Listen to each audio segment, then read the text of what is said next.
Stitches has got to be one of the most interesting case studies when it comes to modern day hip hop, because back when he blew up in 2014, this guy was a complete oddity. I mean, you had the completely insane face tattoos, you had the really loud and over the top music, you had the persona of him being the biggest drug dealer to ever hit Miami. I mean, it was really hard to miss this guy. However, as the years went on, Stitches became less and less shocking to the general audience because we started to get even more deranged rappers than him. I mean, think about the modern day rap game. We have a 600-pound man who's completely addicted to lean and can't even get up on stage and perform in front of his audience without needing both a can of oxygen and a couch. Okay, that's not crazy enough for you? We have a man who tattooed his entire face to look like the Joker. In fact, we have multiple of those. Not to mention the two living French fries who are both brothers and lovers. I don't even want to get into all of that, but what I'm saying is that the modern day rap game is completely out of its mind. And even when it comes to the rappers who are supposed to be normal, we got a bunch of people huffing whippets, which to me is completely insane because back when I was a teenager, the only people who were huffing anything were hillbillies who were most likely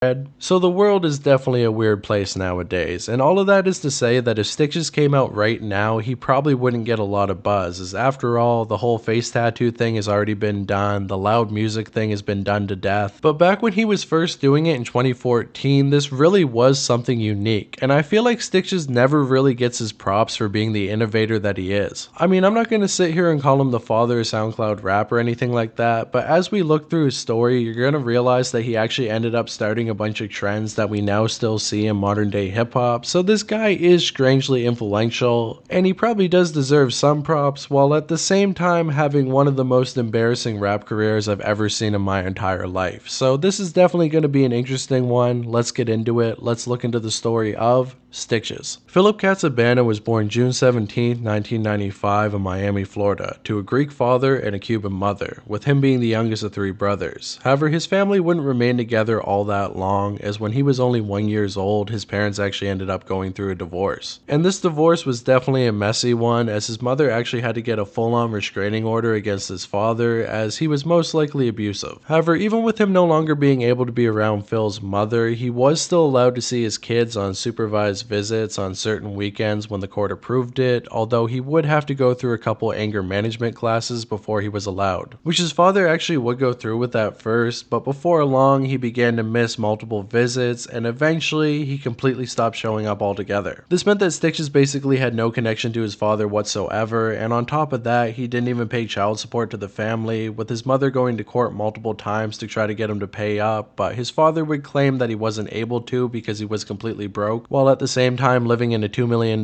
house with his new wife, so he definitely was on bullshit and was also a deadbeat. But either way, it doesn't seem like this affected Stitches all that much because he never really got to know him in the first place. So you would think with all of that happening in his early life, his childhood must have been pretty rough, but from what we can see, it really wasn't all that bad, with his mother working as an insurance broker and bringing home a pretty decent check every week, meaning that the boys definitely didn't grow up in poverty, and on top of that, the house that they grew up in was actually pretty nice as well. However, even though his mother was financially stable, her love life was anything but, with her getting remarried on 2 separate occasions, both ending in divorce, with one of these men even being a police officer. Now, Stitches would talk about this man in a positive light later on in his career, saying that he never did him wrong and he was a pretty good influence on him, but at the same time, this would kind of come back to bite Stitches in the butt, considering the fact that he says that he's a big-time drug dealer and he was a big-time criminal. So having a police officer as a stepdad is definitely a bad look. However, you do have to keep in mind that this man was basically out of the household by the time that Phil was 12 years old, and he claims that he only got into the criminal lifestyle at the age of 14, so there definitely is a bit of a gap there. However, moving forward past this point, basically all of the backstory that we got from Stitches firsthand has been scrutinized and picked apart by different media outlets, so basically I'm going to tell it the way that he tells it, but then if there's any contradicting details, I'll also let you know. Some people think that he faked his entire backstory, while others think that it's all true. To me, I think it's somewhere more in the middle, so we're going to tackle each claim as it comes up and I'll let you know what I think. So the first claim we have is that he got into hard drugs when he was only 11 years old, which is kind of outlandish. That's definitely pretty young to start, but I don't think it's completely out of the question that a kind of troubled kid with no real father figure would get him with the wrong crowd and start trying different substances really early on in life. This could be true, it could not, but unless we were actually there, we can't really say for sure that it's not. So let's move on to his next claim, that he actually ended up getting expelled from school when he was 13 years old because he punched his principal in the face. The story behind this is apparently in the first week of his freshman year, Stitches was a really bad kid, going around bullying people, skipping classes, and overall just being a big nuisance to the principal, so he ended up calling him into his office to try to give him a talking to, basically saying that he had to get his priorities straight because even though he thought he was going to be the next Lil Wayne, if he kept going down this path he wasn't going to be shit, and apparently Stitches took that to heart and immediately did the rational thing by punching him in the face, getting him expelled. Now, to be honest with you, I think this claim is completely bogus, as multiple media outlets actually reached out to Stitches' principal, who claimed that this event never took place. On top of that, he doesn't have any assault charges on his criminal record, as well as multiple of his friends saying that they don't remember him ever getting expelled from school for any reason, so this whole claim is most likely not true. However, that doesn't mean that Stitches was a good student by any means, and would often spend a lot of his time ditching class to go to other schools and challenge random people to rap battles, which gave him a reputation within the area for being kind of a bully and a dickhead. But this wouldn't scare Stitches away from pursuing a rap career, with him creating his first ever rap persona in 2011 with the moniker Little Phil, very creative name I gotta say. Under this new name he would create a Twitter account, an Instagram page, and even a website called Little Phil Miami where he would post all of his music at the time, as well as having a YouTube channel called Little Phil, which now seems to be completely lost to history. And the first song he ended up dropping under this name was called My Name Little Phil, which came along with an entire music video where you can see him rapping in a parking lot as well as on a balcony. It was pretty amateur, but for the time it actually isn't that bad, and to be honest with you, I think it's kinda catchy. My name Little Phil,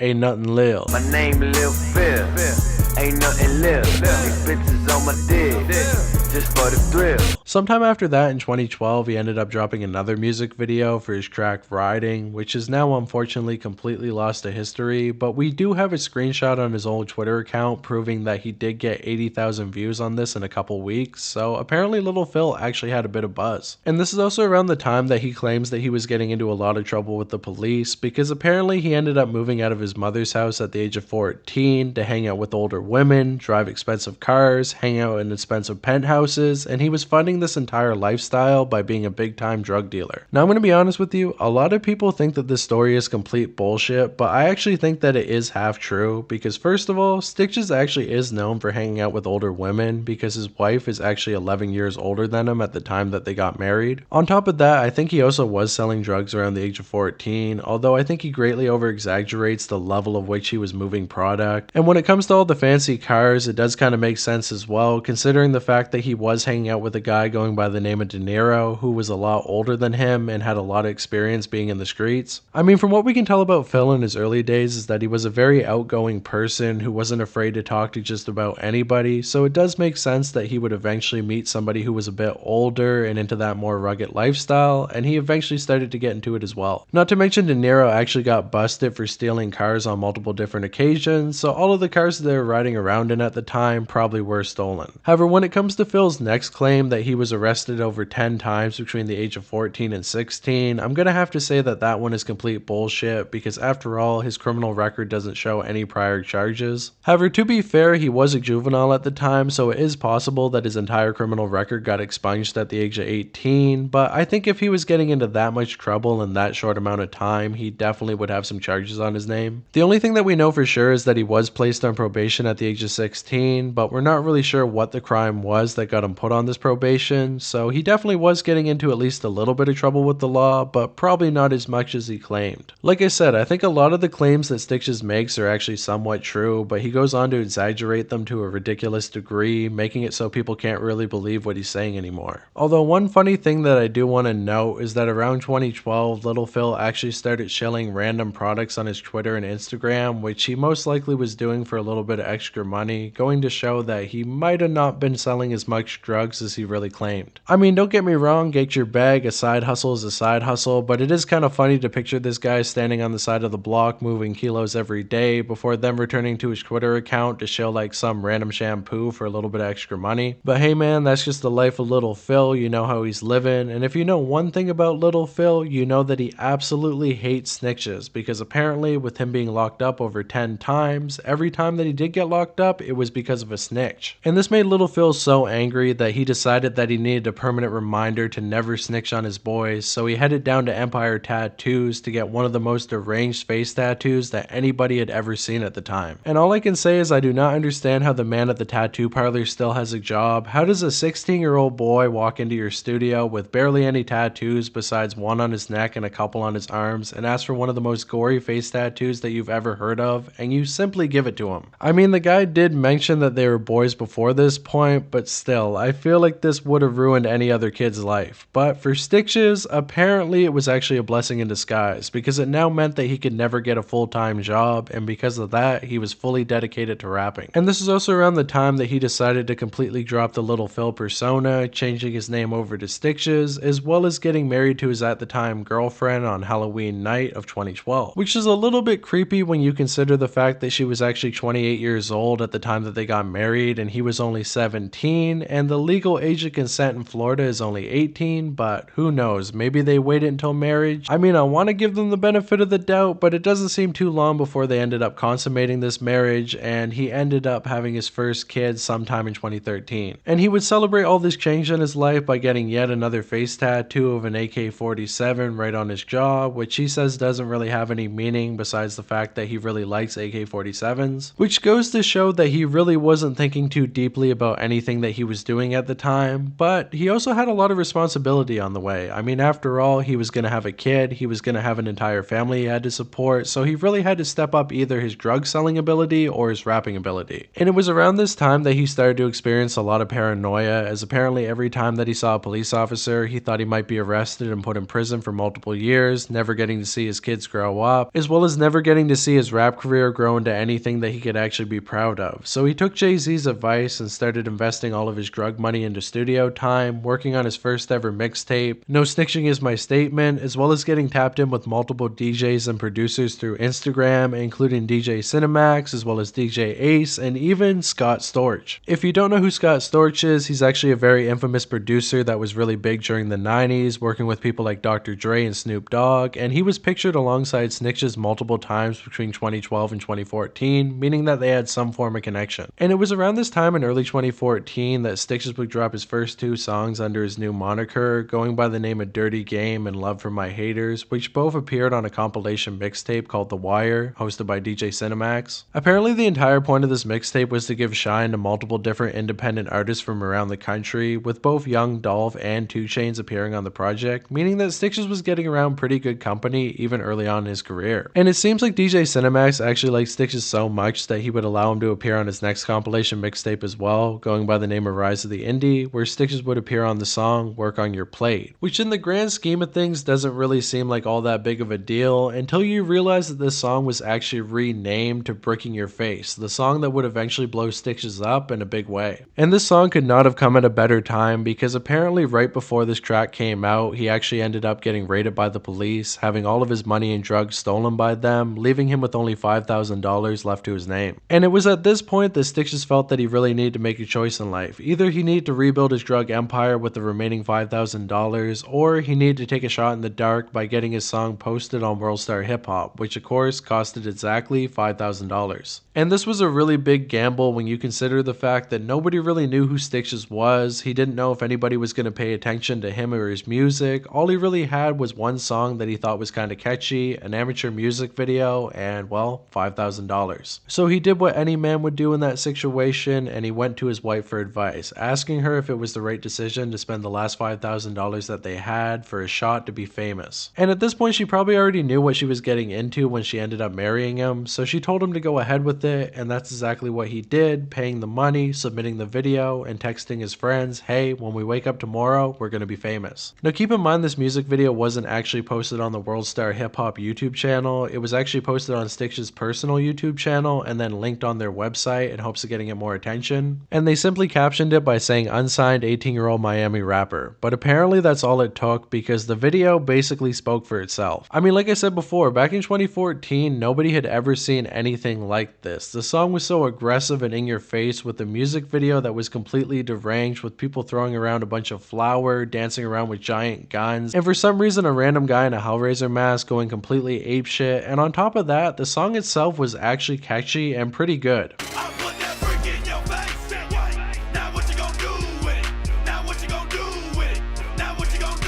I mean, I'm not gonna lie to you, Stitches is probably one of the worst rappers that I've ever heard, but this song was a legitimate hit. It actually was catchy. The hook where he says, "I love selling blow,"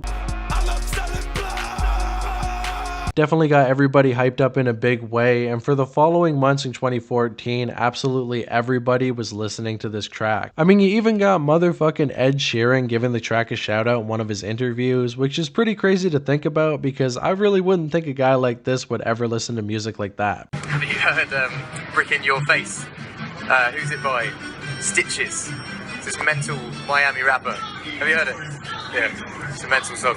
I smashed that brick in your face. But, well, here we are. And of course, Stitch's life would immediately change overnight with him getting booked at multiple clubs all over Miami, getting a bunch of articles written up about him online with everybody asking who he was and where he came from, a bunch of labels calling him constantly, and of course, a pretty decent bag coming from all the views that he was getting on the video. However, this was probably way too much fame way too quick because Stitches definitely didn't handle it in a very good way, with this being the absolute high point of his career and him spending the next year basically tearing down everything that he had built for himself. Because Stitches ended up turning down every single label which offered him a deal, which in my opinion is probably the worst choice he made in his entire career, considering that he had only really blown up off a gimmick and having any longevity in the music industry was going to be tough without a big industry machine behind him. I mean, back in 2014, radio play was a lot more important than it is now, and without labels behind you, you're never going to be able to get any of your tracks playing on the radio, which already greatly stunted him early on in his career. And on top of that, he quickly gained a reputation for being hard to work with a bunch of club promoters trying to hire him on to play at multiple venues all over Florida, with some places even offering him $9,000 to play a single show, but apparently Stitches thought that was a lowball and would always ask for more money, at one point asking for $11,000 as well as free plane tickets for a security guard and 3 of his buddies. But even with Stitches asking for more money than he was probably worth, it seems like the club promoter was still willing to work with them until he ended up giving him a call back and basically telling him to suck his dick, which of course burnt that bridge. But while on one hand Stitches was being a complete crash out and destroying all the opportunities given to him, on the other hand he actually seemed to be making some pretty smart business moves by creating his own label called TMI, which stands for Too Much Ink, as well as copywriting his own name, meaning that nobody would be able to take it from him, which was pretty smart for somebody who a lot of people considered a complete dumbass who really had no idea what was going on. But while all of this was going on, Brick in Your Face was growing bigger and bigger, gaining 7 million views in only a week's time, before then growing to 10 million, and now even sitting at over 30 million, meaning that even though this never hit the charts, it definitely was a big hit on at least the internet. And this would lead Stitches to do an interview with Complex where he would talk a little bit about his recent mixtape, No Snitching Is My Statement, talk about the song's success, talk a little bit about his backstory, which is where we got most of the details that I mentioned earlier on in this video, as well as telling the world that he was going to be dropping another music video that Friday and it was going to be even bigger than the last. With him claiming that he also had collabs on the way from Skrillex, Travis Barker, Waka Flocka, and even the Insane Clown Posse, although none of these ever materialized. And this would only help to grow his buzz even further, with many starting to call him the White Gucci Mane, as well as him getting very VIP treatment everywhere that he went in Miami. So at this point it's safe to say that Stitches was definitely flying high, although he still had a lot to prove, as after all, he only really had one song that was doing numbers, and many people were starting to look at him as a one-hit wonder. So the pressure was really on for him to drop a follow-up to Brick in Your Face that would either be on the same level as the original song or maybe even a bit bigger. And how was Stitches going to accomplish this? Well, he was going to do the exact same thing that he had done for Brick in Your Face. And this time he was going to take yet another song off of his initial mixtape, No Snitching, called I'm Just a Gangster, and remix it with another rapper going by the name of Compton Menace, with him once again recording another insane music video for the track, posting it up on World Star Hip Hop, and when the song finally dropped, well, it was kind of disappointing. Unfortunately, the song just wasn't as catchy as Brick in Your Face, making it a whole lot less replayable. And on top of that, the initial shock that everybody had for Stitches when he first came out was really starting to wear off on a lot of people, meaning that he really couldn't catch lightning in a bottle twice. So only 2 songs into his career, he was already seeming to be falling off, meaning that he would have to pull a publicity stunt if he wanted to keep the attention on him. And that's exactly what he would start to do on his personal Instagram account, which now sat at over 900,000 followers, with him posting constant videos of him doing crazy stuff like throwing gold chains out of windows, buying expensive cars, and even eating money. However, all of this would also come with its own set of problems, because after he ended up throwing that gold chain out of the window, one of his fans would actually go and pick it up off the side of the street and bring it to a pawn shop, where they would immediately tell him that it was fake and wasn't worth any money. So of course the fan would go on Instagram and try to call out Stitches for having fake jewelry, but instead of actually listening to that or reacting to it in any way, Stitches would simply block him. And to be honest with you, that's not really a big deal. A lot of rappers have fake jewelry early on in their career, but the next thing that Stitches did was a little bit more scummy, with him recording a video where he gave a random woman $10,000 for supposedly being a fan of his, but as soon as the video was turned off, he would immediately take the money back, only handing her $100 and telling her to keep quiet on the entire situation. Hey, if you're going through any type of cancer or anything that's life-threatening, I want you to DM me right now. Explain to me what's going on,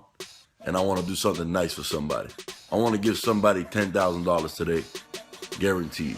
Which of course wouldn't work with the woman coming out online and talking about how Stitches had basically scammed her and he was a piece of shit that was doing everything for attention online, but behind the scenes he wasn't really who he said he was. And if that wasn't bad enough, he also got exposed by a random Instagram page claiming that he actually had a fake watch as well, with his final piece of embarrassment coming when he ended up going to a dealership and claiming that he was buying a $60,000 vehicle, only for the dealership to come out and say that he only sat in the car to take pictures for Instagram before immediately leaving because he didn't have enough money for the down payment. So yeah, at this point a lot of fans really started to switch up on Stitches, claiming that he was faking his entire lifestyle, as well as casting doubt on his whole backstory of being a big time drug kingpin, with him even getting called out by another Florida rapper going by the name of John Paul, who made an entire diss track on Stitches called Controversy Sells, where he would once again assert the fact that Stitches faked his entire lifestyle and was really only trying to pull a gimmick to get popular in the rap game with no real talent to back it up. However, this diss track really didn't make all that big of a splash,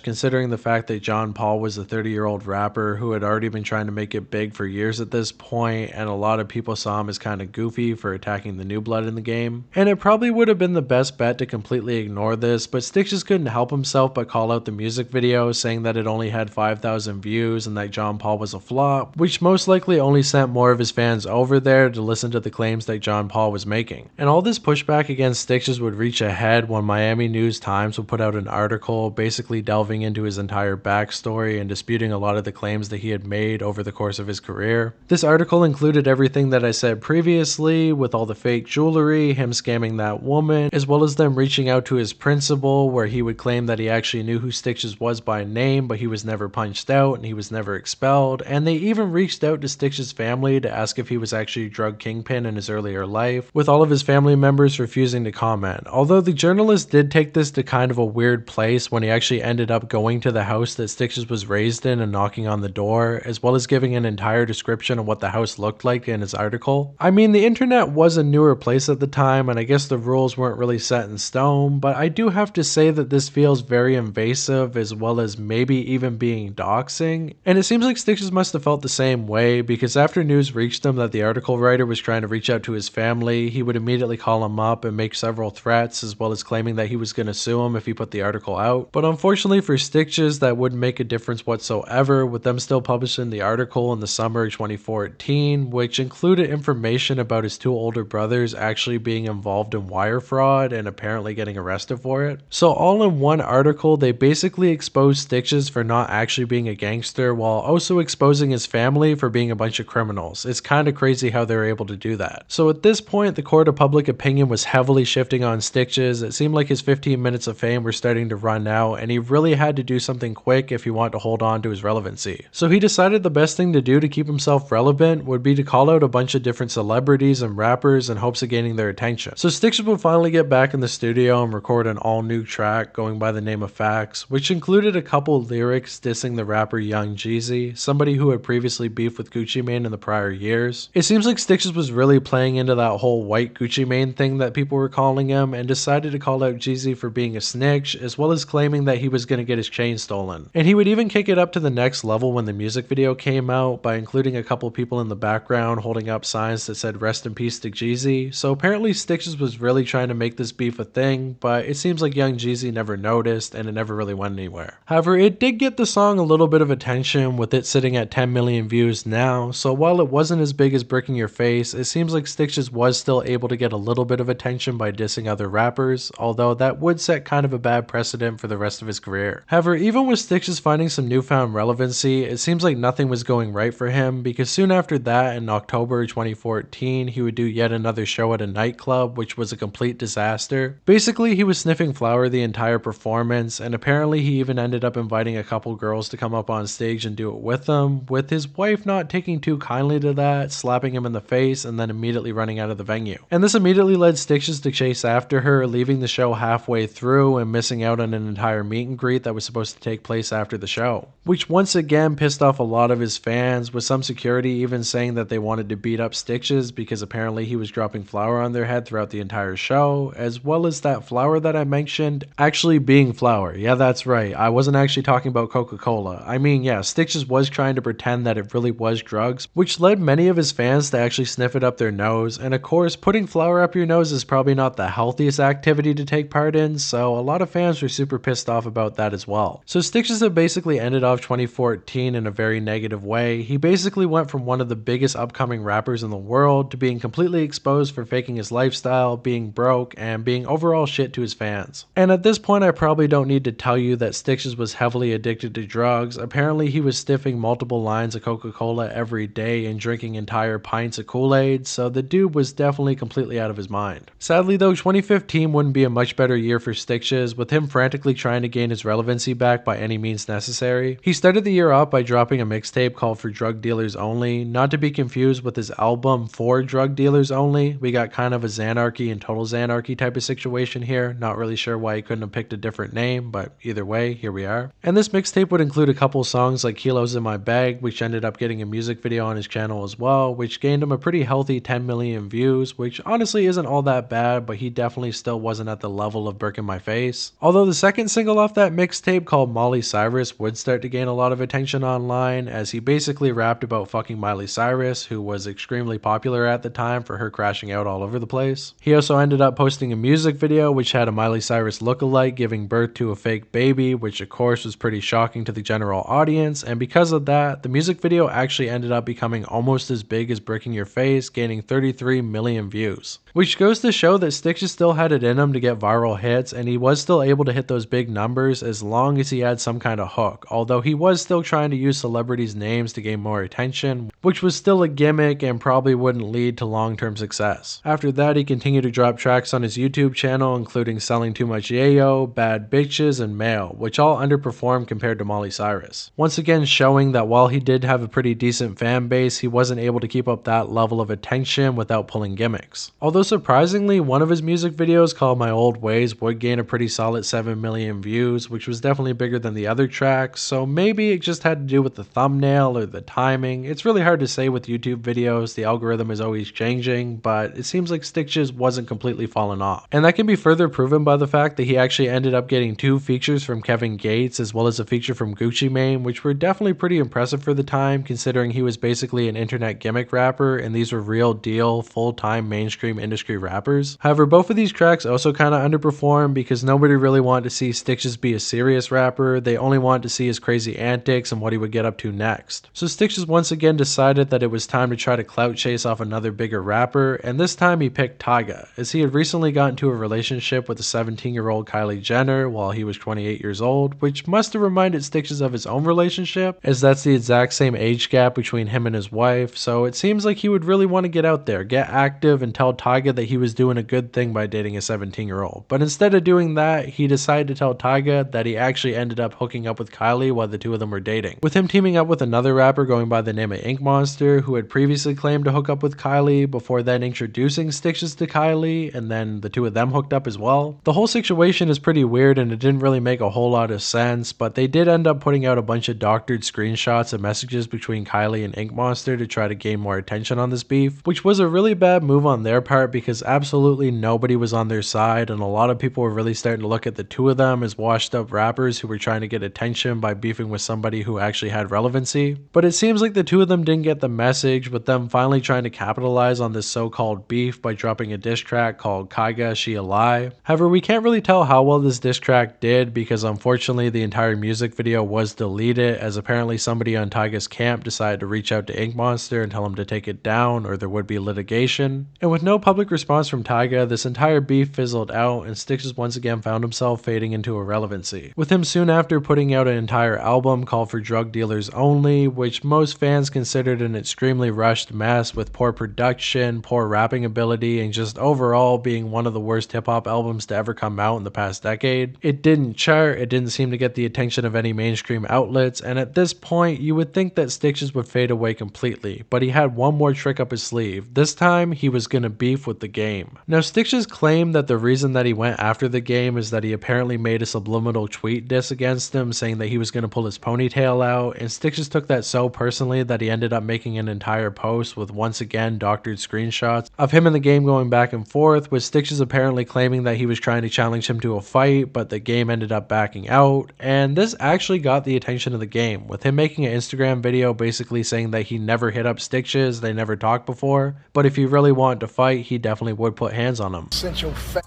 ass no motherfucking DM. Number two, any nigga name that rhyme with bitches, ain't nobody fucking with you, nigga. You lame, your music whack, nigga, and I will put hands on you, nigga. I ain't sent you no message. You a fucking fan, nigga. And with Stitches finally getting the attention that he so desperately wanted, he would immediately capitalize on this by dropping a Game diss track called Game Over. Fuck a pussy ass nigga, name the Game. Pussy ass nigga, that should be your name. TMI gang, that's my squad. I make a phone call and I kill you and your dog. Which he didn't end up posting on his own personal YouTube channel, instead posting it on a different YouTube channel which only has about 8,000 subscribers. I'm not really sure why he chose to do this, and it definitely wasn't the best idea because basically everything that Stitches was dropping on his own personal channel was hitting over 1 million views, but this underperformed, only getting about 200,000, and with the Game diss track and all the beef going on, I feel like he definitely could have got at least 20 mil, maybe even 30. However, at this point it seems like Stitches definitely wasn't thinking clearly, because soon after the Game ended up dissing him on a freestyle on a radio station Till I catch up to that boy Stitches. and he decided it was time to full on meet up with the Game and give him the smoke. He ended up waiting outside of a nightclub for the Game to come out for multiple hours before finally getting the chance to meet up with him, only to be sucker punched by Whack 100, who was the Game's manager at the time, and getting completely knocked out. And even worse than that, when he finally came to, he was immediately arrested by the police, with both him and Whack 100 being put in the county jail overnight, where Whack made the very strange claim that apparently him and Stitches were actually going to be allowed to have a one-on-one fair fight within the county jail, but apparently Stitches turned it down, although Stitches would later go on to say that that never even happened. The two of them got released the very next day, with the video also surfacing online around the same time, which of course was very embarrassing for Stitches, but this was really only the start of his embarrassment, because soon after that he would go up to meet up with his day one homeboys, who ended up jumping him, beating him up, and robbing him, and apparently this was all because Whack 100 paid them off to do so. And just like that, Stitches had been brutally clowned twice in a row, with both of these videos surfacing online, but he would try to get ahead of the story by posting a video on his Instagram showing that he wasn't trying to hide away from the internet. He did actually get jumped, and it was a setup. I'm letting y'all know before it even comes out. Remember I told you got jumped? The video coming out now. Ain't shit to a G like me, cause it just showed me you can't trust nobody. But I promise you ain't nobody ever gonna catch me slipping again. We G's out here, boy. Niggas worried about jumping niggas and shit. Boy, you need to get your money up because you're driving a Mini Cooper. And me and my dogs out here on that real big money shit, boy. We ain't robbing. Yo. Nigga, our problem is when we gonna stash all this paper, homie. Don't make up lies, dog. Just tell the... You think that we wait for traffic, pussy niggas? If this rap shit don't work, nigga, we rob everybody. With him soon after that appearing on a World Star Hip Hop interview where he would talk even more about it, saying that he no longer trusted anybody and was only going to keep to himself and his family. Alright, so how did the issues with the Game start? Well, when I had a problem with Tyga, I saw some tweet about the nigga talking about he gonna pull someone's hair or some shit. He was just talking mad shit, bro, and I know what it was directed to. And I'm a real nigga, dog, so any beef that I gotta handle, bro, I address it, and that's it. And then tell me about the night that you went out looking for the Game. Like, I got sucker punched, and it is what it is. Every man take a fall. That ain't nothing to me, nigga. I showed my motherfucking face. I walked up to you and your own squad, and you couldn't handle your own beef. All you had to do was fight me one-on-one, and I would have gave you the respect whether you won or lost and said, nigga, you a man, and that's it. It would have ended right there, but he didn't. He didn't handle his own dirt. It is what it is. You feel me? Because when we got to the county jail, he didn't want it. Because the staff was going to let it happen. He didn't want it. I told him, you understand, I'm a convict. So once I got to the county jail, I'm now in convict mode. Is it true that the game's manager tried to fight you when you was locked up and you? Come on, man. The nigga trying to make up lies, bro. Anytime you have an altercation and you get into an altercation with somebody and both of you go to jail, they will separate you. Ain't no CO's gonna let you fight because that's their job on the line. People are saying that the people that jump you were your friends. Are the rumors true that Game set it up? Of course, brother. Niggas just don't turn from one day to the next. A little petty money talks to petty ass niggas, whether it was 500, whether it was 10 racks, and niggas switch sides. I pulled up on my own niggas. Wasn't expecting no shit to happen.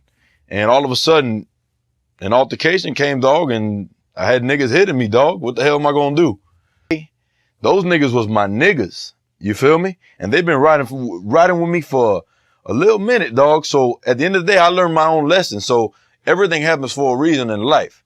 So now I just know not to trust not one motherfucker out there. And that's it. By myself and my kids. And that's it. It is what it is. So in a way, Stitches had basically gotten everything he wanted. He got all the attention of beefing with a big time rapper, he had gotten into a fight with him, which definitely got him a lot more viral attention, but at the same time, most people were now looking at him as a clown. And if it wasn't bad enough for him to be in the shadow of his biggest song, Breaking Your Face, he was now in the shadow of the game, with that one moment basically defining his entire career, as he never really went on to do anything that got bigger than that. And he basically spent the rest of 2015 talking about how it wasn't fair that he got sucker punched and that the game was a pussy for not fighting him fair, as well as asking him over and over again for a boxing match, which never ended up happening. So by the time that 2016 rolled around, Stitches really needed to get his shit together and reinvent his entire persona if he wanted to continue to be popular in the rap game, because at this point he was looking like a big joke. And things would immediately start on a very weird note, because apparently Stitches actually reached out to Whack 100 to be his manager, which definitely seemed like a weird move, but at the same time Whack 100 actually had gained quite a bit of attention for beating up Stitches, and the two of them connecting definitely did make headlines, so maybe it wasn't such a bad idea after all, although nothing really came from it. So with his music career basically in the gutter, Stitches decided to double down on his whole Instagram comedy career, with him posting non-stop videos of him crashing out on drugs, crashing cars, eating money, going crazy, throwing chains, basically everything that you would expect from Boot Gang or Lil Pump. Although Stitches was actually pretty early to this trend, being one of the first people to really do this type of thing, so you do gotta give him his props for that, although it's not something that I would really be all that proud of. This is also when he ended up getting another face tattoo that said "fuck a job," which basically became his de facto slogan at the time, with every single video that he posted having him screaming "fuck a job" after he did whatever crazy shit that he was gonna do. So the other day when the cops pulled me over, one of them asked me, what gang you in? I said, the one that gangbanged your mama!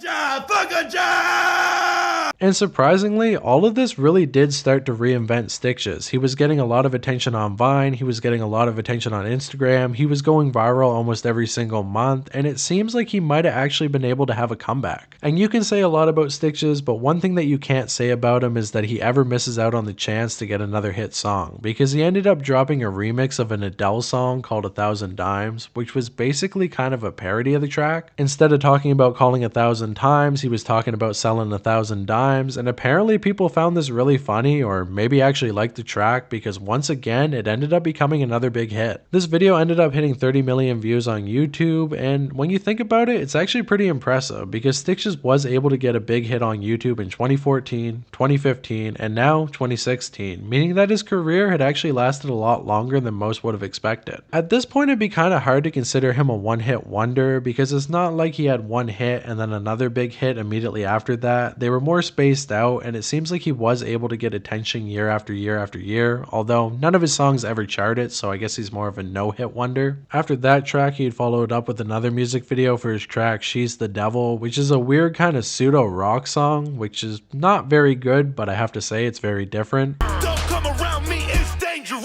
I don't want your love, I don't want your kiss. Lately, I'm feeling like I'm possessed. Got the devil next to me, but she wearing a dress. He would then attempt to once again box either Whack 100 or The Game, but with both of them ignoring him, he decided to get into a boxing match with another artist going by the name of, what does that say? Supreme the Resurrecta? I'm not really sure how you say that. He's basically a nobody rapper. The two of them ended up having a press conference where they got into a fake fight, and then after that, the boxing match never happened. So when it came to the antics side of things, he was definitely flopping, but his music was starting to do better, with him even getting a music video on Lyrical Lemonade for his song Pain and Success. And while nowadays most people have forgotten about this music video as it's not all that notable when it comes to the history of Lyrical Lemonade, it actually was a pretty important music video for one reason, and that's the fact that Cole Bennett would have never even been in Miami if it wasn't for the fact that he was shooting a music video for Stitches, and while he was there, he actually ended up getting hit up by Smoke Perp, who told him that he had a bunch of guns and wanted to shoot a music video, and that's how the music video for Ski Mask was made. And if you don't know why Ski Mask is so important, it was basically the first music video to really blow up on the Lyrical Lemonade channel, as well as being the first time that anybody saw Lil Pump, so basically Stitches kinda helped to build both Lyrical Lemonade as well as putting on Lil Pump in kind of a roundabout way. And on top of that, the music video ended up hitting a healthy 18 million views, so Stitches definitely seemed like he was getting bigger and bigger by the day. And after all, the entire SoundCloud wave was really kicked off at this point, so it should have been pretty easy for him to kind of assimilate into that and do big things. However, it didn't really seem like he was very interested in collabing with a lot of this new talent, kind of missing out on the chance to do songs with these big artists before they really got big, and by the time that 2017 rolled around, it was a little bit too late for that. And to make matters even worse, in early 2017, he was arrested for the stupidest reason possible. Apparently, he ended up parking in a handicapped parking spot, and the cops were called on him to basically get him to move. But as soon as Stitches was confronted by the cops, he would immediately hand one of them a joint, which gave them probable cause to search his vehicle, where they found a gun as well as other drugs, and basically ended up placing him under arrest. So at this point, things were looking pretty sad for Stitches. He was now facing a gun charge, his whole marriage was falling apart with his wife, with the two of them actually getting divorced in 2017, and he really didn't want his kids to grow up without a father, so he decided now was the time for him to get clean. So at this point, he decided enough was enough, and he ended up locking himself in his house and going completely cold turkey, which definitely wasn't the best idea considering that he had a lot of side effects from this, including depression as well as more physical side effects. But despite that, he did make it through, and by the end of it, he was finally completely sober. Well, besides smoking weed, but to him, he says that makes him sober. And once he was sober, he decided now was the time to do an interview where he would talk about his recent sobriety, why he decided to change his life, and just overall give a lot more of a positive message to his fans and supporters. And a lot of his fans really appreciated this change of pace. I mean, after all, over the past 3 years, they had seen him crash out non-stop, and they felt like any day now he might pass away, with constant news that he had died in this place at this time, although all of those stories weren't true, and he had actually made it out the other side of addiction, completely healthy, clean, and seemingly happy. However, even with this new change of pace, 2017 was basically the last year that he was all that relevant in the rap game. He ended up trying to do a song with Bad Baby, who had recently blown up the year before for appearing on Dr. Phil. Apparently, he tried to reach out to her management for the feature, but they declined, saying that she didn't want to do it, so instead he ended up reaching out to her personally and asking if she wanted to come over to his house to record the track, which she of course agreed to. But once her management found out what was going on, they immediately became furious, blocking the song from coming out and basically claiming that Stitches was being inappropriate with her, which wasn't the case whatsoever, and he had to defend himself in an Instagram video, which I'll show you right here.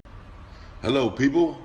It is sad that nowadays the media will make up anything just to make their story better, make up lies. But you know what? I'm so used to that. Who gives a fuck? But you know what? To go and say that I would invite a 13-year-old to my house sounds fucking retarded. I live with my wife and my 3 kids. Not even my mom comes to my own fucking house. Nobody. Okay, we met the mutual friends, her best friend Z, and we made a song. And that's all there is to it.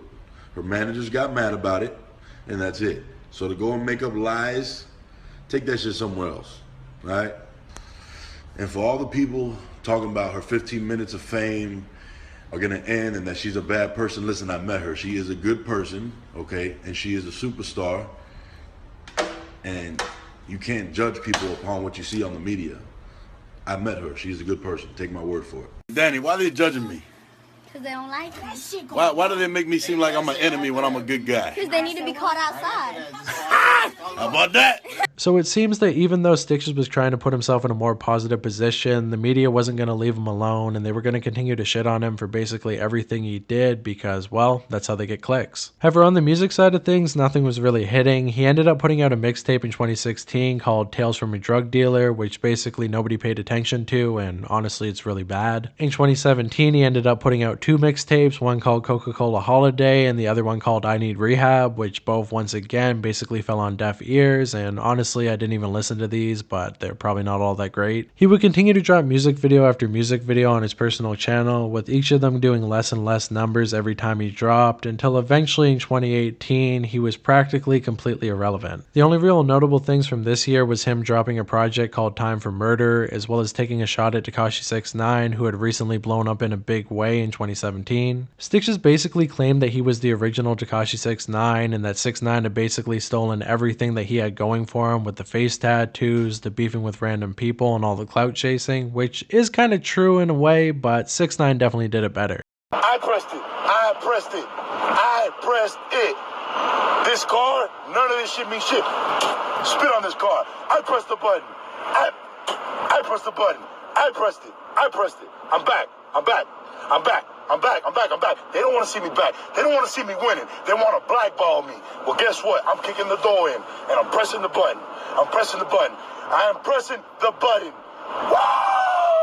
But either way, both of these rappers had a very terrible reputation at the time, so I don't think anybody was really going to take a side on who was the better clout chaser, as well, both of them were kind of goofy. Although Stitches would find himself in one other beef with another rapper from Florida going by the name of Wi-Fi's Funeral. Basically, it seems that XXXTentacion was actually a pretty big fan of Stitches, claiming that he ran the entire Florida underground. And it seems like Wi-Fi took really big issue with this for whatever reason, with him deciding to go at Stitches, leading Stitches to fire back. Yesterday, my engineer shows me a video of X being asked several questions in an interview, and they ask him, who do you think runs the hip-hop underground of Florida right now? And he said Stitches. But then I see some guy named Wi-Fi's Funeral, who I've never even motherfucking heard of, saying chill, chill. Nigga, I will snap your neck like a Kit Kat, you twig, you 140-pound salad ass motherfucker. Who the fuck do you think you're talking? Bruh, listen, the do-boy that you got right now, that his name starts with a V, was my do-boy first, okay? He was my bitch, all right? He knows who he is. You were my bitch, and I'm saying it right now, I ain't hard to find, motherfucker. I'm in a drop top. Drop top.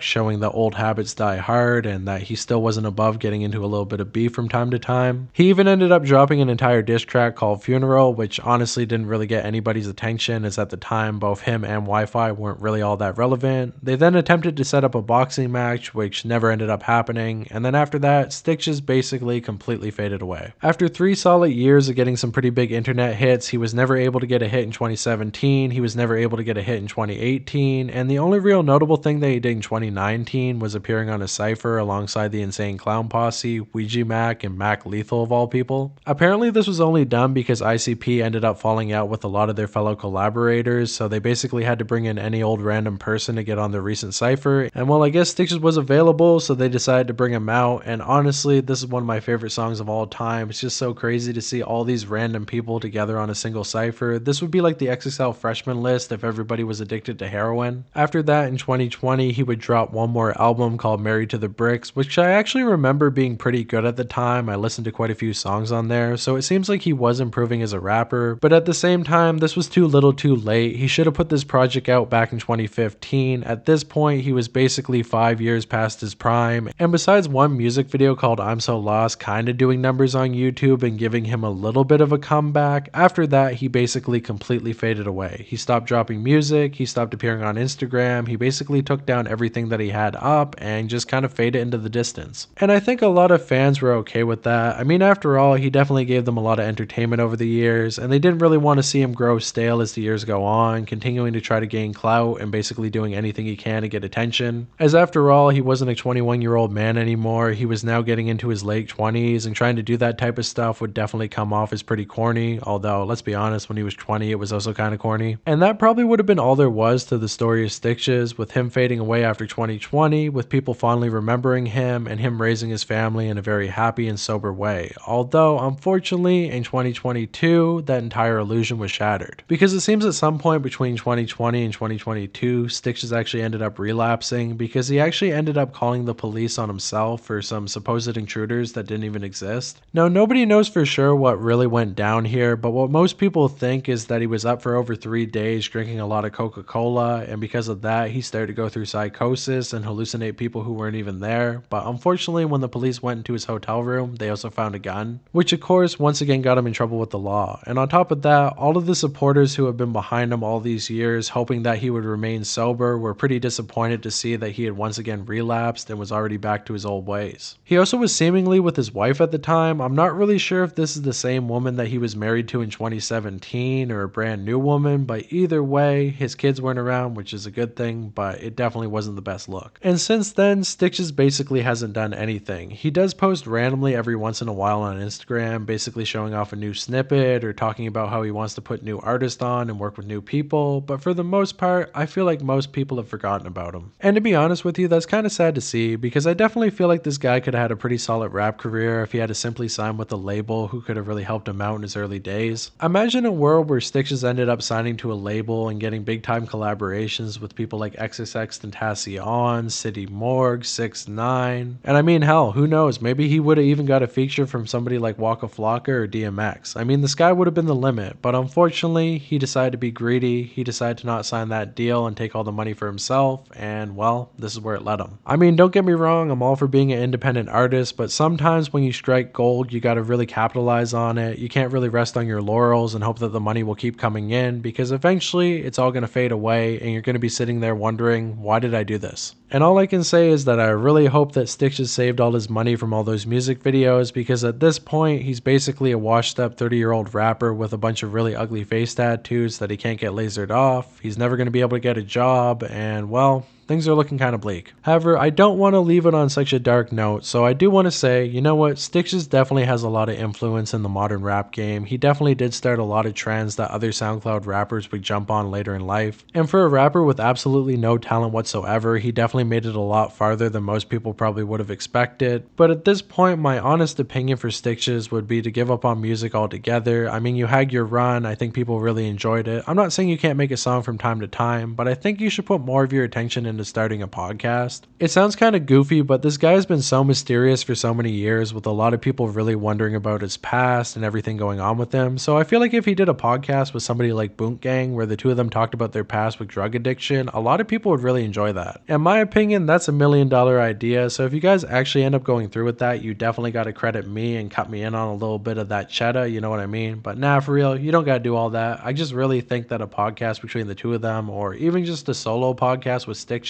would be very interesting, and I myself would watch. But with all that said, it's up to him to decide what he wants to do with the rest of his life, as after all, he's probably going to live a lot longer, although he probably never thought that he would, so that is a blessing in itself. So shout out to Stitches, thank you guys so much for watching, leave some knife emojis in the comments below, subscribe to the channel if you feel so inclined, and I will see you in the next one. Also, let me know who you want to see next.